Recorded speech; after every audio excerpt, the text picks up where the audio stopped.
Good morning, students. So, today we are going to learn the topic which is very important and आज हम इसको basic से शुरू करेंगे सर्वेइंग को. What is surveying? सो सबसे पहले हम लोग देखते हैं कि इसकी डेफिनेशन क्या है. What is the definition of surveying, and then उसके बाद हम आगे बहुत सारी चीज़ों को डिस्कस करेंगे आगे के वीडियोज़ में.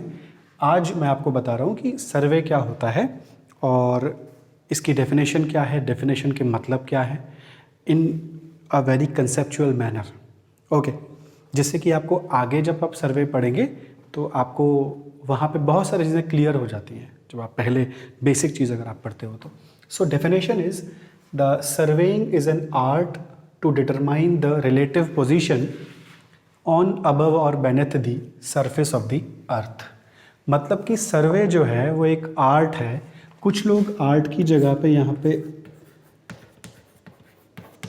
साइंस भी यूज़ करते हैं, बिकॉज सर्वेइंग का कोई तरीका नहीं होता. कैसे भी आप उसको अपने हिसाब से कर सकते हैं. कोई एक थ्योरम नहीं है इसकी. आप एक ही फील्ड को बहुत सारे तरीके से सॉल्व कर सकते हैं, उसको बहुत तरीके से आप उसको डिज़ाइन मैप कर सकते हैं. तो आर्ट भी है और साइंस भी है. Surveying is an art to determine the relative position. जो सबसे इम्पॉर्टेंट टर्म है इस पूरे डेफिनेशन का वो है रिलेटिव पोजीशन, जो कि आपको आगे भी कई जगह पे, अगर आप इस चीज़ को समझते हैं कि ये क्या है, रिलेटिव पोजीशन क्या है, तो आपको आगे बहुत सारे कंसेप्ट्स को समझने में दिक्कत नहीं आएगी. So surveying is an art to determine the relative position on above और beneath the surface of the earth. कुछ लोग कहेंगे कि सर्वे का मतलब होता है कि आप उसको लीनियर मेजरमेंट करिए, प्लान बनाइए, मैप बनाइए. सर्वे किसी भी तरीके का हो सकता है. आपने देखा होगा कुछ लोग मार्केट में भी सर्वे, मार्केटिंग का भी सर्वे होता है. कौन लोग सर्फ एक्सेल इस्तेमाल करते हैं, कौन लोग एरियल इस्तेमाल करते हैं, कौन लोग हीरो का गाड़ी लेते हैं, कौन लोग होंडा का गाड़ी लेते हैं. तो ये भी सर्वे होता है. बाज़ार में, मार्केट में हम बहुत सारे सर्वेज करते हैं. हमारी जनगणना जो होती है, पॉपुलेशन सेंसस, वो भी एक तरीके का सर्वे ही है. तो सर्वे का मतलब होता है कि to know the exact position, कि असल में क्या स्थिति है उसको निकालना. अब वो आप कैसे निकालेंगे, खासकर जब हम इंजीनियरिंग सर्वे की बात करें, जिसमें कि हम लोग सारे ज़मीन को, पहाड़ को, नदी, पानी के अंदर, बिल्डिंग कंस्ट्रक्शंस में बहुत जगह पे हम सर्वेइंग का इस्तेमाल करते हैं. क्योंकि कोई भी कंस्ट्रक्शन जब आप शुरू करते हो तो सबसे पहले आपको सर्वे ही करना होता है. तो वो क्यों ज़रूरी है सर्वे करना. और दूसरी चीज़, यहाँ ये जो सर्वे है इसका मतलब क्या है, डेफिनेशन क्या है इसका, वो हम देखेंगे. तो surveying is an art to determine the relative position.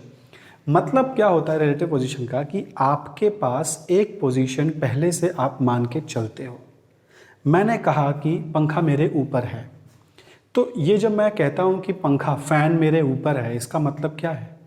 इसका मतलब ये है कि मेरी जो पोजीशन है वो पंखे के नीचे है. मैं अपने रिस्पेक्ट से पंखे की जो पोजीशन है वो उसको बता रहा हूँ. अगर मैं नीचे नहीं होता, अगर मैं ऊपर होता, सपोज दैट मैं फर्स्ट फ्लोर पे होता, तो नीचे का जो पंखा है वो मेरे नीचे होता, क्योंकि मेरी पोजीशन ऊपर चली गई है. सपोज दैट कि ये आपका फ़ैन है और यहाँ पर मैं खड़ा हूँ, तो मेरी पोजीशन नीचे है, मैं नीचे खड़ा हूँ इसलिए वो ऊपर है. लेकिन अगर मैं ऊपर चला जाऊँगा तो इसकी पोजीशन नीचे हो जाएगी. मेरा मतलब ये है कहने का, पंखे की कोई यूनिवर्सल पोजीशन नहीं है. ये पोजीशन बदलती रहती है इसके रिस्पेक्ट में कि आप कहाँ पर हैं, आपने कौन सा बेंचमार्क लिया है. कभी आप अपना एड्रेस कभी आप बताते हो तो आप बोलते हो कि भाई फलाने मंदिर के पीछे, या फिर उस बैंक के सामने.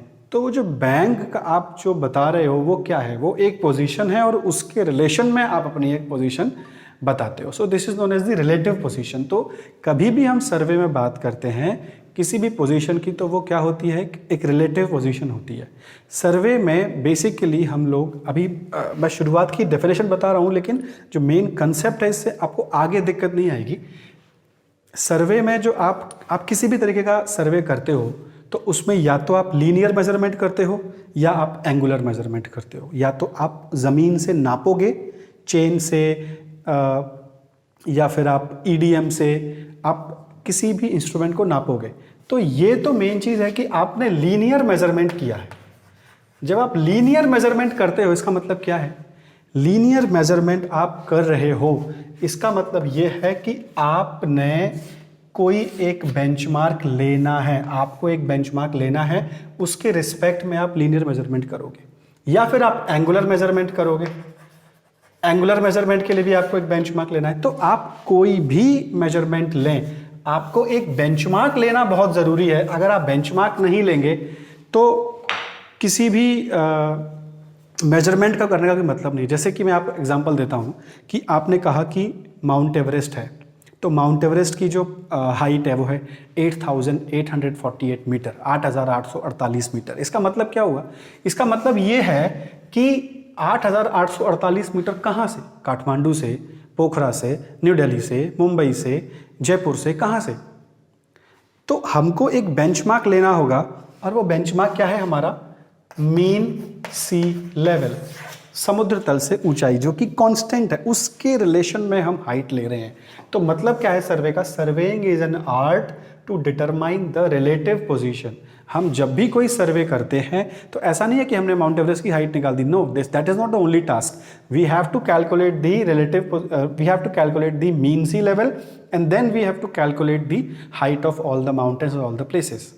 अगर आपको एंगल निकालना है तो आपको पहले एक एंगल, एक बेंचमार्क लेना होगा। एंगल अगर आप लेते हैं तो यहाँ पर एक ये लाइन होती है और एक ये लाइन होती है, तो आप इसके रिस्पेक्ट में यहाँ से 60 डिग्री 40 डिग्री घूम गए, तो इसके रिस्पेक्ट में, तो ये आपका क्या हो गया? एक बेंचमार्क हो गया। इसके रिस्पेक्ट में आप यहाँ क्यों घूम गए? तो हमेशा किसी भी कैलकुलेशन में आप एक बेंचमार्क लेके चलते हो, एक रिलेशन लेके चलते हो, और उसी को हम लोग बोलते हैं relative position. Okay, so surveying is an art to determine the relative position on, अब वो जमीन के ऊपर हो सकता है, ऑन जमीन पर हो सकता है, अबव जमीन के ऊपर हो सकता है, या फिर बेनेथ जमीन के नीचे हो सकता है। तो सर्वेइंग का मतलब आप, अब इसमें सब कुछ आ गया, इसमें आपकी लाइन आ गई, एंगल्स आ गया, क्योंकि क्या कहा उसने? उसने कहा कि surveying is an art to determine the relative position. किसी भी जगह की पोजीशन आपको निकालना है, चाहे वो खेत हो, बिल्डिंग हो, रोड हो, नहर हो, डैम हो, पहाड़ हो, कोई भी आपका फिजिकल फीचर हो, इंजीनियरिंग फीचर हो, कोई भी फीचर हो, वो आपको निकालना है with the proper relation, with the proper relation. So that is the only definition. So you have to remember that surveying is an art to determine the relative position on, above or beneath the surface of the earth. इसके बाद क्या होता है? जब हम सर्वे को पढ़ते हैं तो इसमें कैलकुलेशंस होती हैं, सीधी सी बात है, और सर्वे हम लोग करते हैं इस अर्थ का। अब इस अर्थ का बहुत ही डुअल नेचर है। अगर आप देखें, हमको लगता है कि मेरी कॉलोनी इसके सामने है, मेरी कॉलोनी है, या हम आसपास की चीज़ों को ही देखते हैं ना, हमारी नज़र, हम यहाँ से जापान नहीं देख सकते, तो हम उस कर्व को महसूस नहीं कर सकते। अगर आप एरोप्लेन में हैं तो कई बार हो सकता है आप थोड़ा बहुत कर लें उस कर्व को महसूस, लेकिन नॉर्मली आप नहीं कर सकते। तो हमको लगता है कि अर्थ फ्लैट है, और छोटे डिस्टेंसेस के लिए अर्थ फ्लैट है भी, लेकिन अगर बड़े डिस्टेंसेस हैं, अगर मैं बात करूं कि यहाँ से अगर मुझे जयपुर से अगर मुझे मुंबई जाना है, तो जयपुर से मुंबई अर्थ फ्लैट नहीं है, वो कर्वेचर है। कैसे बताता हूँ मैं आपको। मान लीजिए कि ये आप हैं और ये आपके सामने एक कॉलोनी है या फिर एक शॉप है। This is your house and this is the shop in your colony. अब अगर मुझे आपके हाउस से शॉप तक की डिस्टेंस निकालनी है, तो ये जो डिस्टेंस है, अगर मैं अर्थ के कर्व को मान भी लूँ, लेट सपोज मैंने अर्थ के कर्व को मान लिया, ये आपका अर्थ है लेट सपोज। अब इस अर्थ में अगर आप देखें तो आपका हाउस और आपके हाउस के पास में वो शॉप को लोकेट कर पाना बहुत मुश्किल होगा, क्योंकि बहुत बहुत पास है। तो ये जो कर्व दिख रहा है, ये कर्व को आप कंसिडर नहीं करते, क्योंकि बहुत ही पास में डिस्टेंस है, तो आपको अर्थ फ्लैट दिखेगी। अगर मैं एक कर्व बनाऊं और उस कर्व का मैं छोटा सा हिस्सा ले लूं, ये हिस्सा, तो ये हिस्सा मुझे यहाँ पे कर्व नहीं दिखाई दे रहा, ये मुझे फ्लैट ही दिखाई दे रहा है। अगर मैं इस पूरे कर्व को देखूं होल, तो मुझे कर्व दिखाई देगा, पर अगर मैं इस कर्व को छुपा दूं, अगर मैं इस कर्व का बहुत छोटा सा हिस्सा लूं, जैसे मैंने यहाँ से ये हटा दिया, अब मुझे सीधी लाइन दिखाई दे रही है। तो अगर हम अर्थ की छोटी डिस्टेंसेस को कैलकुलेट करते हैं तो हम अर्थ को क्या मानते हैं, फ्लैट मानते हैं। अर्थ फ्लैट है, जैसा कि बाइबल में डिस्क्राइब है that earth is a flat, तो ऐसे ही हम अर्थ को फ्लैट मानते हैं। लेकिन अगर हमको बड़ा सर्वे करना है, सपोज दैट आपको एक हाईवे बनाना है दिल्ली से मुंबई तक, तो अब आप वहाँ पर उसको फ्लैट नहीं मान सकते, क्योंकि वो इतनी डिस्टेंस है जहाँ पर कि आप जो कर्व मैंने बनाया था अर्थ का, वो इजीली आपको विजिबल होगा, वो इजीली आप उसको देख सकते हो, और इजीली अगर आप इसको इग्नोर करोगे तो आपके कैलकुलेशंस भी इफेक्ट होंगे, क्योंकि ये सीधा नहीं है, वो कर्व ही है। So what is plane surveying? It is assumed that the earth surface is flat. In plane surveying हम मानते हैं कि अर्थ जो है वो फ्लैट है। लीनियर तरीके से अब मैं हम कहेंगे कितने किलोमीटर तक आप बोल सकते हैं, तो अंदाजे से या 12 किलोमीटर तक अगर आप सर्वे कर रहे हो तो अर्थ को आप फ्लैट मान सकते हो। वहाँ पे कैलकुलेशंस में दिक्कत नहीं आती, या बहुत ही नेग्लिजिबल आती है, बहुत ही माइनर आती है, दैट यू कैन नेग्लेक्ट। अगर 12 किलोमीटर से ज़्यादा एरिया की बात करें तो 200 किलोमीटर स्क्वायर, अगर इससे ज़्यादा आप जाएंगे देन आपको यहाँ पे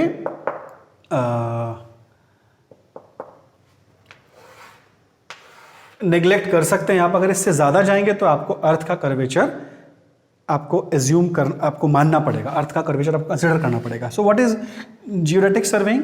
consider the curvature of the अर्थ। जो अर्थ का कर्वेचर है जो मैंने बनाया, अर्थ है, तो इसका मैं छोटा सा पार्ट, अगर ये वाला पार्ट मैं यहाँ पे ले लूँ, तो ये जो कर्व है, ये कर्व आपको कंसिडर करना पड़ेगा। किस सर्वे में? जियोडेटिक सर्वेइंग में।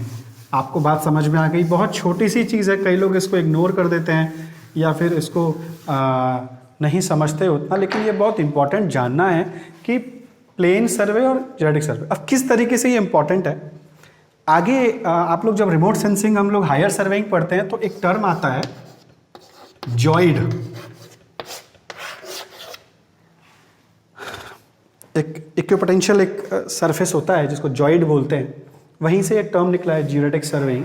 आगे हम इस पर चर्चा करेंगे जॉइड क्या होता है, लेकिन ये कंसेप्ट भी आपको तभी समझ में आएगा जब आपने ये दोनों चीज़ें देख ली है। ये चीज़ें आपको समझ में आ गई, प्लेन सर्वे क्या होता है और जियोडेटिक सर्वेइंग क्या होता है।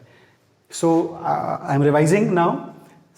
Surveying is an art to determine the relative position. अगर आप से कोई पूछे सर्वे क्या होता है, तो सर्वे केवल और केवल रिलेटिव पोजीशंस को निकालना होता है, चाहे वो लेंथ हो या वो एंगल हो, ऑन, अबव और beneath the surface of the, surface में कहीं भी हो। अब ये चीज़, इसका जो प्रोडक्ट है वो क्या है? वो एक प्लान हो सकता है या एक मैप हो सकता है। आपने सर्वे किया, उसको आप लिखेंगे कैसे? प्लान में या मैप में। प्लान एक बड़ा यूनिट होता है, जब आप बड़े कोई एरिया है तो उसको आप प्लान बोल सकते हैं, अगर छोटा एरिया है तो आप उसको मैप की तरह कंसिडर कर सकते हो, तो मैप या प्लान बना सकते हो, ठीक है ना।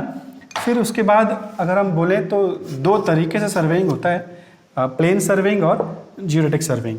अगर हम ट्राइंगुलेशन करते हैं, जैसे मैं आपको बताता हूँ एक चीज़ कि अगर हम, जैसे अर्थ है ये, और इस अर्थ में अगर मैं ये मेरा ए, बी और सी पॉइंट है, ए, बी और सी, तो प्लेन सर्वे में तो मैं इसको ए, बी, सी मानूंगा, लेकिन अगर मेरा जियोडेटिक सर्वे है, जियोडेटिक, तो इसको हम लोग बोलते हैं स्फेरिकल ट्राइंगल।